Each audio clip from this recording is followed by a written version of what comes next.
सत्संग की महिमा। एक बार देवर्षि नारद भगवान विष्णु के पास गए और प्रणाम करते हुए बोले, भगवान, मुझे सत्संग की महिमा सुनाइए। भगवान मुस्कुराते हुए बोले, नारद, तुम यहां से आगे जाओ, वहां इमली के पेड़ पर एक रंगीन प्राणी मिलेगा। वह सत्संग की महिमा जानता है, वही तुम्हें समझाएगा। नारद जी खुशी खुशी इमली के पेड़ के पास गए और गिरगिट से बातें करने लगे। उन्होंने गिरगिट से सत्संग की महिमा के बारे में पूछा। सवाल सुनते ही वह गिरगिट पेड़ से नीचे गिर पड़ा और छटपटाते हुए प्राण छोड़ बैठा।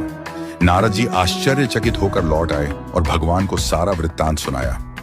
भगवान मुस्कुराते हुए बोले, इस बार तुम नगर के उस धनवान के घर जाओ और वहां जो तोता पिंजरे में दिखेगा उसी से सत्संग की महिमा पूछ लेना। नारद जी क्षण भर में वहां पहुंच गए। उन्होंने तोते से सत्संग का महत्व पूछा। थोड़ी देर बाद ही तोते की आंखें बंद हो गईं और उसके भी प्राण पखेरु उड़ गए। इस बार तो नारद जी भी घबरा गए और दौड़कर भगवान के पास पहुंचे। नारद जी ने कहा, भगवान, यह क्या लीला है? क्या सत्संग का नाम सुनकर मरना ही सत्संग की महिमा है? भगवान हंसते हुए बोले, यह बात भी तुम्हें जल्द ही समझ आ जाएगी। इस बार तुम नगर के राजा के महल में जाओ और उसके नवजात पुत्र से अपना प्रश्न पूछो। नारद जी थर थर कांपने लगे और बोले, अभी तक तो पक्षी ही अपने प्राण छोड़ रहे थे। इस बार यदि वह नवजात राजपुत्र मर गया तो राजा मुझे जीवित नहीं छोड़ेगा। भगवान ने नारद जी को अभयदान दिया। नारद जी ने हिम्मत जुटाई और राजमहल में आए। वहां उनका बड़ा सत्कार किया गया। अब तक राजा को कोई संतान नहीं थी, अतः पुत्र के जन्म पर बड़े आनंदोल्लास से उत्सव मनाया जा रहा था। नारद जी ने डरते डरते राजा से पुत्र के बारे में पूछा।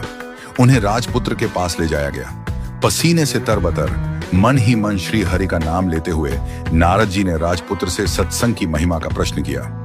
नवजात शिशु हंस पड़ा और बोला, महाराज, चंदन को अपनी सुगंध और अमृत को अपने माधुर्य का पता नहीं होता। ऐसे ही आप अपनी महिमा नहीं जानते, इसलिए मुझसे पूछ रहे हैं। वास्तव में आपके क्षण भर के संग से ही मैं गिरगिट की योनि से मुक्त हो गया। आपके दर्शन मात्र से तोते की क्षुद्र योनि से मुक्त होकर इस मनुष्य जन्म को पा सका।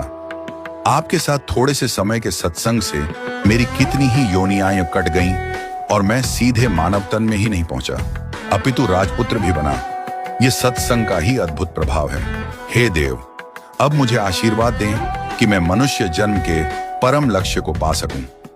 और बालक ने भगवान का नाम जपा, ओम नमो भगवते वासुदेवाय। भगवान विष्णु दूर वैकुंठ में मुस्कुरा रहे थे। उनकी मुस्कान में यह संदेश छिपा था, जितना समय तुम भगवान और भक्तों की संगति में बिताओगे, उतना ही जल्दी तुम्हारे भीतर का अंधकार मिटेगा। सत्संग